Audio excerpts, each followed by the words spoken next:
You could come on a drive with me in exotics like these. Check the description for the contest rules. Who knows, you would be with me in a supercar. Hi guys and welcome to another vlog. I am driving this, the Toyota Land Cruiser. Yeah, this is the pre-facelift. The facelift has the grille merging into the headlight. Straight away, let's open the engine bay, which is kind of loud, and it gets hydraulic struts. It says V8 D4D, and as you can see, the hood is actually massive. Now these are functional air vents there, and obviously insulation as well, but the insulation doesn't work because you can still hear a lot of the sound of this Toyota Land Cruiser. It's very squarish. I mean, they have not really put much effort in terms of the design, but you know, that is how it works on a Land Cruiser. Massive lights as well, projector setup, LED, the DRL, and a fog light, front parking sensors, a front camera as well. Meanwhile, from the side you realize this is not an SUV, it's a truck. It's so big, it's so huge, it's humongous. Look at the suspension travel. I mean, just look at the front tire also. In fact, the front and rear tire are of the same size, and you can continuously hear the tractor sound which is coming from the motor. Now, this tire size might look a little underwhelming for an SUV which is this massive in terms of size. However, you know, the size is 285, 60, 18. You also get headlight washers here, and you know, 360-degree parking camera. That's why you have a camera there as well. This shade actually suits the Land Cruiser a lot. You get a side footstep, which many purists believe actually hampers the usability of the car off the road. And from the rear, you see it says Land Cruiser boldly on chrome, VX and V8 as well. Now, the design is nothing to talk about. It's just the sheer presence of this car which makes it so overwhelming on the road for every road user out there. Yeah, they have really gone on board and overboard rather in terms of making this a big fat SUV in the real sense. Anyways, let's get inside the boot first and foremost, which means, yeah, it has got twin tailgates. So one is on the top and the other one, you can close it like this, open that one like that. Meanwhile, as you can see, this is so that you can sit, you can recline the seats by pulling this. Yeah, pulling and pushing, whatever. Somehow that is not working right now, but that should. Let's try it here. Yeah, that's not working somehow. It's a Toyota. Anyways, you have a proper charging socket as well. Now, thing is that you have to manually operate this. In a Lexus, you don't have to. Yeah, that is the only difference. There's a reverse parking camera right there as well. At the rear, first and foremost, request sensors are there. The passive entry sensors on all the doors. There's an ashtray on the doors as well. Door pockets are decent sized. At the rear, as you can see, okay, seat is really very wide, extremely wide seat, and there are twin cup holders here. You can actually put this back up there, it becomes a triple seat. Meanwhile, to recline this, you pull this and there it comes down. So floor is a little raised, which hampers the under thigh support of the vehicle. Yeah, under thigh support is actually poor for a car which is so expensive. Meanwhile, AC controls are here. Last row also has space, which is strictly for children. Not much space actually, to be honest, but AC vents are placed all over. There's a light placement here. So for a car which is so expensive, somehow things seem to be quite basic, right?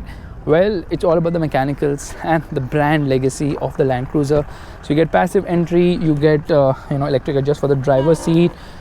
Over here on the door pocket, there's space to keep stuff. A lot of familiar affairs which you see in other Toyota cars. Now these are the memory seat settings, and here plenty of buttons. RSCA off, which stands for rolling sensor curtain airbag. Basically, if you're going off-road, you want to turn it off so that, you know, it doesn't sense you're going to do a rollover, and, you know, enables the airbags. A parking sensor button, differential lock and whatnot, traction control, mirror controls, and, you know, plenty of stuff. As you can see, dashboard again is very usable, sort of, nothing flamboyant in terms of design, which is the case with most of the Toyota cars, and plenty of buttons. In fact, below here there's storage space, and there's plenty of storage space actually in this vehicle. So press this again. Okay, it's a cooled box, it's massive inside. Seats are extremely comfortable. You get a nice screen, it's a touch screen, which is very nice. Plenty of information here as well. Gear lever is the old traditional style. Heated seats, ventilated seats, and you can obviously decide what mode you want the suspension to be. You can decrease the ride height, and this is basically hill climb assist, and, you know, crawl modes are there. This is basically to go from 4 high to 4 low, because it does not, and I'm repeating it, it does not come with rear wheel drive. It comes with all wheel drive. Plenty of buttons here. You see there's so many buttons in this car. Okay, this is for the 360-degree parking camera, instrument clusters, kind of basic. Now you get a multi-information display in the center. This is to pick up a call, cruise control, volume, audio and whatnot, and handle to hold on to get inside the vehicle. Anyways, let's get driving right away, but before that let's use the wipers of the vehicle. And there, as you see, lot of spray on offer. The wipers do a great job. Let's get driving. Alright, we're all set to go, which means getting into drive mode. Left foot on the brake, right foot on the accelerator, revving the motor. Yeah, it is actually neutral. Now we are in drive. Revving the motor and off we go.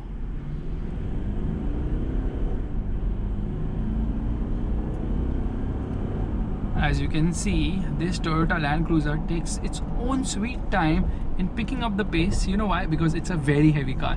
Weight of this vehicle, hold your breath, 2,700 kgs plus. Yes, it's a very heavy vehicle.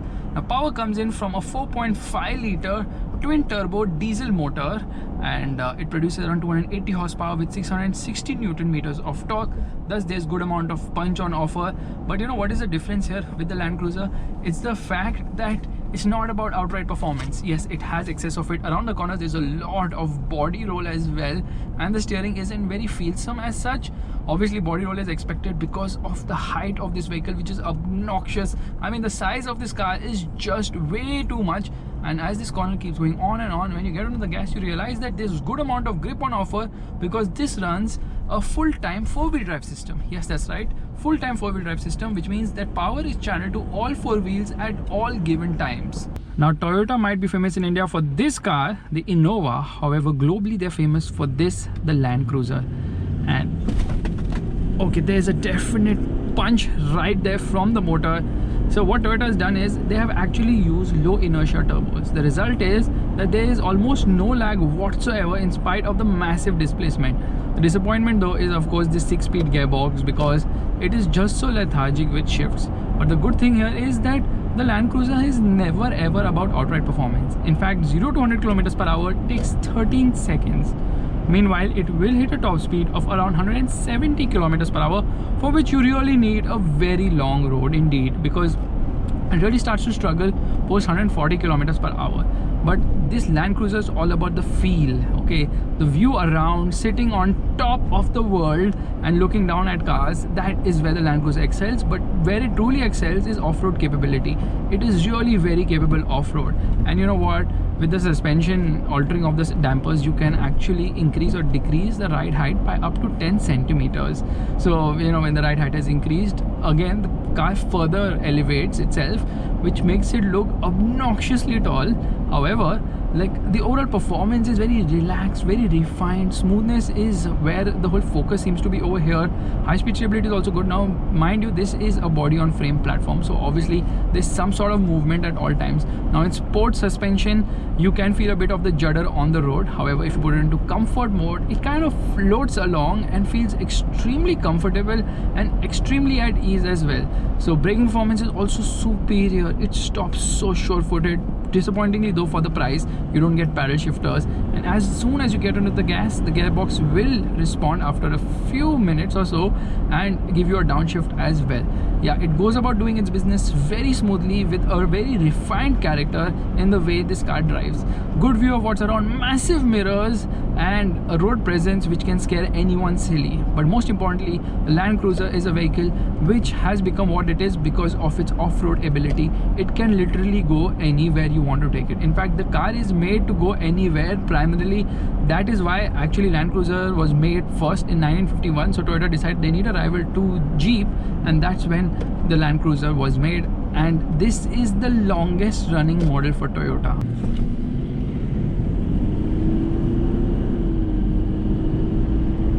(2,700 kgs plus is the weight of this vehicle. You know why? Because although this is a ladder frame chassis, Toyota has done a lot of hydroforming and ensured that even though they are using a ladder frame chassis, the overall ride quality of this vehicle has to be brilliant. So when compared to traditional ladder on frame SUVs, yes, the amount of movement at lower speeds on certain terrain is much lesser than you would expect.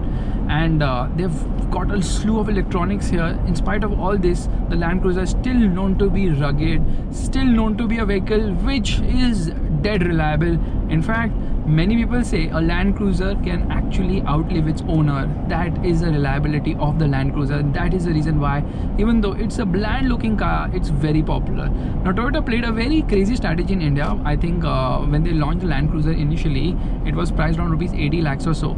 That time the Fortuner used to come for around 25 lakhs, and the Prado, the Land Cruiser Prado, this one is LC200, that is the Prado, used to come for rupees 40 lakhs. Then they decided, you know what, the Fortuner needs to be more expensive, so they pushed the Prado further to 80 lakhs, and this Land Cruiser which I'm driving right now is priced at an obnoxious rupees 1.77 crores. Yeah, 1.77 crores for a Toyota doesn't make any sense whatsoever, no matter how reliable it is. And that's the reason I would say put some more money and get the Lexus LX 450D, because essentially both are the same cars. However, the Lexus is slightly more luxurious, and obviously the Lexus logo also has more brand snobbery. So guys, this is my vlog of the Toyota Land Cruiser, the LC200, a fab reliable vehicle, but in India the pricing just doesn't make any sense whatsoever. So if you like this video, you know what you have to do. Give it a thumbs up, that's a like button, and also subscribe to the channel. I will see you guys in the next video real soon. Bye bye.